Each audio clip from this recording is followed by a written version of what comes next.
What is up, you guys? Thank you so much for stopping by once again, and welcome to Arca-Scans, where we go over the potential movers for this week directly from my scanner. Before we get started, please make sure to subscribe to the channel, like the video, and share the video with a friend so that you and them could consider joining our trading community in Discord called Arca Bulls. With that said, let's dive right into the charts. Okay, you guys, so we're looking at VBIV on the daily chart here, and I would like to point out some key points right over here. Okay, you guys, please notice that we are, in fact, we're knocking at that door of that SMA 10 that we've been below for quite some time.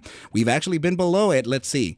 There is a serious chance that we can actually move upside of it right now, right? So we've been below this since about Monday the 3rd of April, right? So quite some time here below that moving average, and it looks like we have that potential to finally break upside of it and continue on to the upside. Please notice that volatility right now and momentum are actually suggesting that very profile that we look for when we get an upside, right?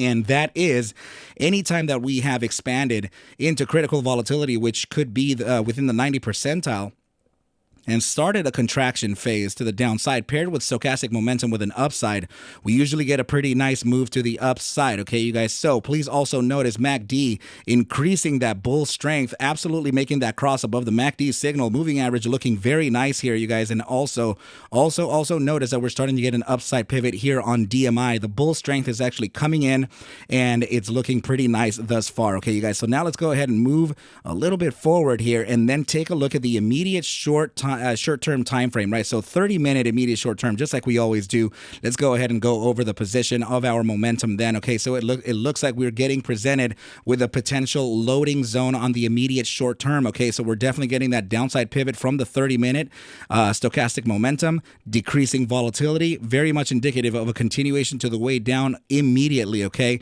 so 30-minute time frame also suggesting a downside pivot here from the MACD, and also losing that bull strength in that DMI. Okay, you guys, so this is very much indicative of facing some type of support to the downside. Okay, you guys, which could very well be in the range. I'll just go ahead and give that range right now, right? So we'll just draw it in. It could very well be in the space of about 280 to the SMA 100 level at about $2.76.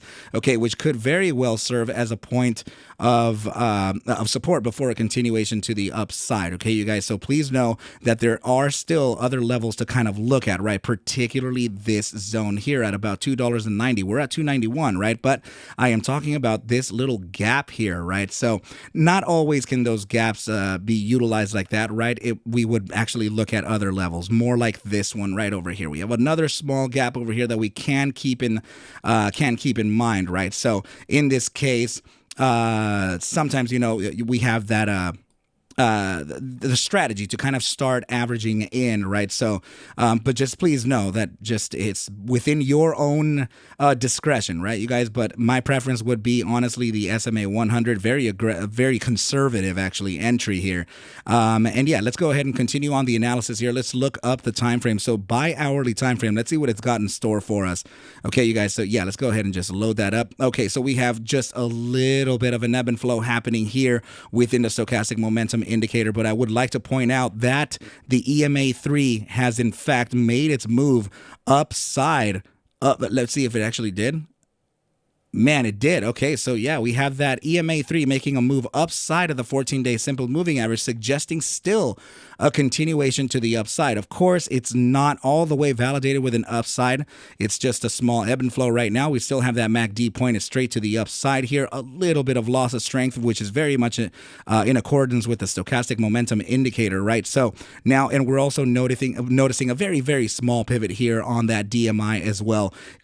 We have complete bull control right now in the money flow index. Okay, so this is an incoming dispersion of returns, right? So cash is definitely flowing into the asset right now. As you can see, we have been making that upside even still. VBIB looking very nice in the bi-hourly chart. Okay, you guys, so again, please notice that the SMA 10 here on the bi-hourly landing right where the SMA 100 is located on the 30-minute, giving this zone, a loading zone, some more validity, right? So let's go ahead and move on to that 6-hour chart and see what else we have. Okay, you guys, so 6-hour chart suggesting a potential upside continuation continuation. We have the stochastic momentum 14-day period straight in the bullish control zone.